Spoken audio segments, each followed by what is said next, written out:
तो भारतीय इकोनॉमी के लिए दो बहुत ही पॉजिटिव न्यूज़ देखने को मिल रही है।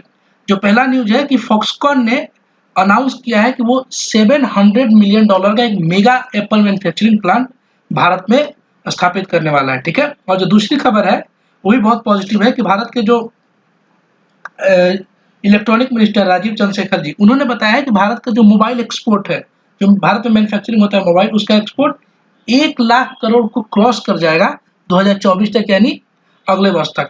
और ये खबर अब पूरी दुनिया में कवर की जा रही है और ये भारतीय इकोनॉमी के लिए बहुत बड़ी खबर है। तो इन दोनों खबरों पे हम बारी-बारी से अभी बात करते हैं। मेरा नाम है आलोक रंजन और जनरल स्टडी ऑफिशियल चैनल में आप सबका स्वागत है। तो जो पहली खबर है कि फॉक्सकॉन ने अनाउंस किया है कि वो $700 मिलियन का, ठीक है ना, एक मेगा लगभग 300 एकड़ में भारत के स्टेट कर्नाटका में ये प्लांट स्थापित करने जा रहा है, जहाँ पे एप्पल की चिप मैन्युफैक्चरिंग होगी और एप्पल मोबाइल मैन्युफैक्चरिंग होगी। ये देखिए भारत का मैप है और ये जो जगह है ना, ये मैं आपको अभी दिखाता हूँ पेन से। ये वाला जगह ये स्टेट ऑफ कर्नाटका है और यहाँ पे बेंगलोर है और इस बेंगलोर में ही बेंगलोर का जो इंटरनेशनल एयरपोर्ट है उसी के पास में ये मेगा जो 300 एकड़ का एक मेगा प्लांट स्थापित करने की बात अभी डील फॉक्सकॉन कंपनी ने किया है। और ये खबर खुद वहाँ के जो कर्नाटका के मुख्यमंत्री उन्होंने ट्वीट करके बताई। ये बसवराज बोम्मई जो कर्नाटका के मुख्यमंत्री है, उन्होंने ये ट्वीट किया है और उन्होंने बताया है कि ये जो है इसकी वजह से जो मतलब लैंड इनको वहाँ पे बेंगलुरु इंटरनेशनल एयरपोर्ट के पास एलोकेट कर दिया गया है और इससे मेगा 1 लाख जॉब क्रिएट होने की संभावना है। ये भारतीय इकोनॉमी के लिए बहुत ही पॉजिटिव साइन है, क्योंकि इंडियन इकोनॉमी की जो सबसे बड़ी प्रॉब्लम है वो यही है कि भारतीय इकोनॉमी में अनएम्प्लॉयमेंट बहुत ज़्यादा है। तो अगर इससे 1 लाख जॉब क्रिएट होगी तो ये भारतीय इकोनॉमी के लिए बहुत पॉजिटिव है। और ये देखिए राजीव चंद्रशेखर जो इलेक्ट्रॉनिक मिनिस्टर, उन्होंने भी ट्वीट करके बताया है और बसवराज बोम्मई जी ने प्राइम मिनिस्टर नरेंद्र मोदी को इसके लिए बधाई दी है, ठीक है। तो ये बड़ी खबर है। और आखिर वहाँ पे ये मतलब जो फॉक्सकॉन कंपनी है ये क्यों चाइना मतलब क्यों भारत में अपने मैन्युफैक्चरिंग प्लांट खोल रही है। अभी कुछ दिन पहले आपने सुना होगा कि वेदांता के साथ मिल करके लगभग $20 बिलियन का एक डील साइन किया, जो इन्वेस्टमेंट ये गुजरात में करने वाले हैं। तो आखिर ये इन्वेस्टमेंट भारत में क्यों कर रहे हैं, इसके पीछे कई कारण है, ठीक है ना। जैसे वॉल स्ट्रीट जर्नल भी इस खबर को पॉइंट आउट कर रहा था कि फॉक्सकॉन आखिर क्यों भारत में अपने मैन्युफैक्चरिंग प्लांट लगातार बढ़ाती जा रही है। देखिए उसके कई कारण हैं। तो जो पहला कारण है जो वॉल स्ट्रीट जर्नल बता रहा है कि जो चाइना की जो पॉलिसी है, कोविड पॉलिसी, ठीक है ना, ये इतनी स्ट्रांग और इतनी रिजिड है कि जिसकी वजह से फॉक्सकॉन अपने डिपेंडेंस जो चाइना है ना, वहां से कम करके अपने प्रोडक्शन को और डाइवर्सिफाई करना चाह रहा है, दुनिया के अन्य देशों में पहुंचाना चाह रहा है, ठीक है। एक तो बात ये है। दूसरा है जो कि जियो पॉलिटिक्स से संबंधित है कि जो चाइना है, ठीक है, चाइना और यूएसए, इसके बीच में राइवलरी बहुत ज़्यादा बढ़ती जा रही है और इसकी वजह से यूएसए चाहता है कि उसके जो उसके यहाँ की बड़ी कंपनियां हैं, ठीक है, वो चाइना ना जा करके बल्कि यूएसए को जो अलाइड कंट्रीज है या फिर कोई अन्य कंट्रीज है, ठीक है ना, वहाँ पे अपने मैन्युफैक्चरिंग प्लांट को और ज़्यादा बढ़ावा दे। तो ये और तीसरी जो कारण है, पता ही कि भारत जो है वो दुनिया का सबसे ज़्यादा पॉपुलस कंट्री हो चुका है इस साल और भारत एक मेगा मार्केट भी है, ठीक है ना, मेगा मार्केट है। तो इससे फॉक्सकॉन चाहती है कि साउथ एशिया जो इमर्जिंग इकोनॉमी है वहाँ पे अपने जो पकड़ है, अपने जो मार्केट है उसका विस्तार करे। इसकी वजह से जो फॉक्सकॉन है वो भारत में अपने प्लांट लगातार बढ़ाती जा रही है। ये जो फॉक्सकॉन कंपनी है ना, एक सेकंड, ये जो फॉक्सकॉन कंपनी है ये ताइवान की कंपनी और ताइवान की एक प्रोमिनेंट चिप मैन्युफैक्चरिंग कंपनी है।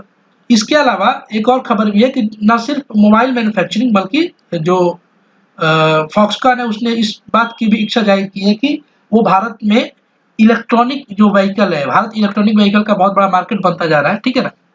तो भारत में इलेक्ट्रॉनिक व्हीकल के मैन्युफैक्चरिंग में भी वो कोऑपरेशन करना चाहती है, ठीक है।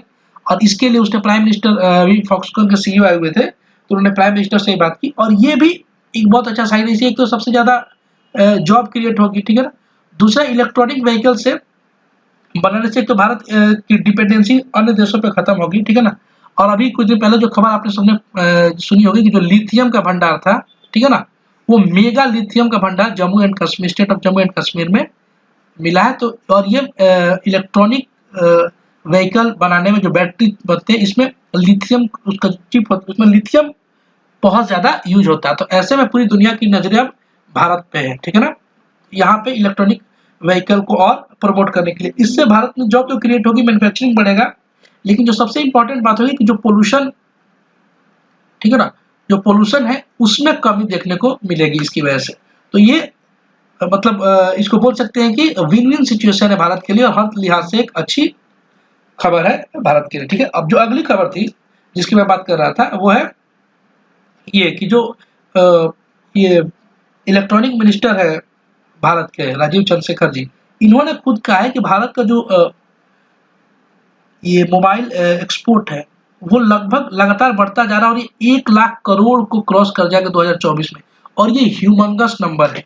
और ये तो अभी शुरुआत है, आप देखिएगा, जेन्युइनली मैं कह रहा हूँ कि 2030-2035 तक भारत एक मैसिव इकोनॉमिक ट्रांसफॉर्मेशन एक्सपीरियंस करेगा, और भारत की इकोनॉमी बहुत तेजी से ऊपर जाएगी। और इन्होंने ये भी बताया है कि भारत का जो इलेक्ट्रॉनिक मैन्युफैक्चरिंग है वो लगभग $300 बिलियन मतलब करने का, या फिर $300 बिलियन को क्रॉस करने की राह पे बहुत तेजी से आगे बढ़ रहा था। ये भी एक बहुत ही मेगा नंबर है, ठीक है, बहुत ही मैसिव नंबर है ये। और ये राजीव चंद्रशेखर जी ने मीडिया से क्या कहा, आइए मैं आपको दिखाता हूँ ये वीडियो देखिए। India will do $300 billion of electronics manufacturing by 2026. By next year, mobile phones will be the top 10 category of exports from India, crossing 1 lakh crores. Many companies are trying to set up their plants in India. How do you look at it? No, look, the Prime Minister, Honorable Prime Minister has laid out a very clear vision.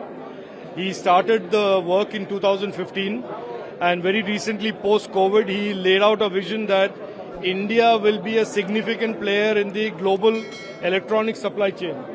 And he laid a target that India will do $300 billion of electronics manufacturing by 2026.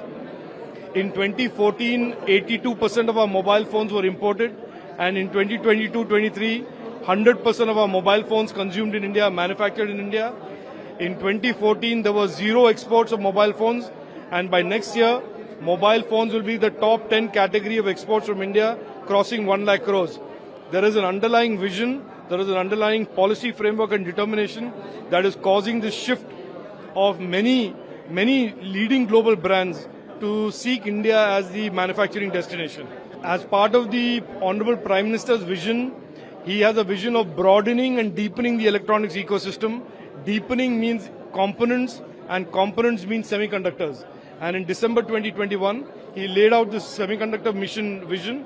76,000 crores have been made available, and we think very soon a comprehensive semiconductor ecosystem, including design, packaging, and fabrication and manufacturing, will be established in India.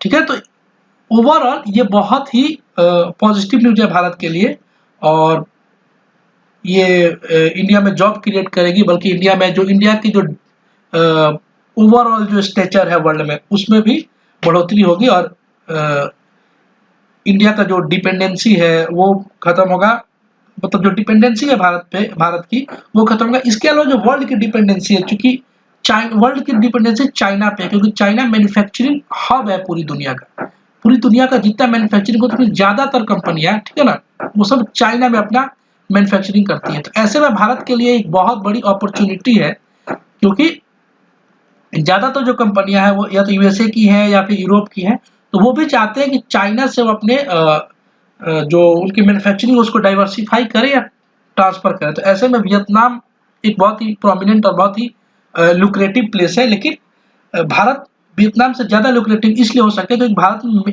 Massive आपको population देखने को मिलेगा, लगभग 1.4 billion है, ठीक है, और भारत का जो मिडिल क्लास है वो भी इमर्ज कर रहा है। तो ऐसे में भारत के लिए अवसर है, भारत को इस अवसर को जाने नहीं देना चाहिए, और भारत अपनी पॉलिसी अगर लगातार सही समय के हिसाब से बनाता रहेगा तो भारत का ये जो अभी इस समय जो सिचुएशन है ये, तो भारत भी बहुत जल्द, मतलब आप ये मानिए कि 10 ईयर और 15 year down the line Bharat भी मैन्युफैक्चरिंग हब बन जाएगा, ठीक है ना। और मैन्युफैक्चरिंग किसी भी इकोनॉमी के लिए बैकबोन होता है, मैन्युफैक्चरिंग सबसे ज़्यादा एम्प्लॉयमेंट क्रिएट करती है, ठीक है ना। और भारत में जो मैन्युफैक्चरिंग पूरी दुनिया की बढ़ रही है, उसका एक बहुत बड़ा कारण है, ठीक है ना, जो भारत सरकार द्वारा शुरू किया गया है PLI स्कीम, इसके बारे में आपने पढ़ा होगा, प्रोडक्शन लिंक स्कीम। इसके तहत 76,000 रुपीज एलोकेट किया गया है और इसके बाद इसमें और भी पैसे दिए जाएंगे। इसके तहत भारत सरकार ये कर रही है कि जो भी कंपनियां भारत में इन्वेस्ट करना चाहती हैं, उसको भारत सरकार एक इंसेंटिव दे रही है, ठीक है ना। तो ये भी इसकी वजह से क्या हो रहा है कि इन्वेस्टमेंट बहुत लुक्रेटिव होता जा रहा है भारत में। तो ये जो दो न्यूज आई थी उससे संबंधित ये सारी खबरें थी, ठीक है। आई होप आपको खबर अच्छी लगी हो। अपना ख्याल रखिएगा, टेक केयर, बाय बाय।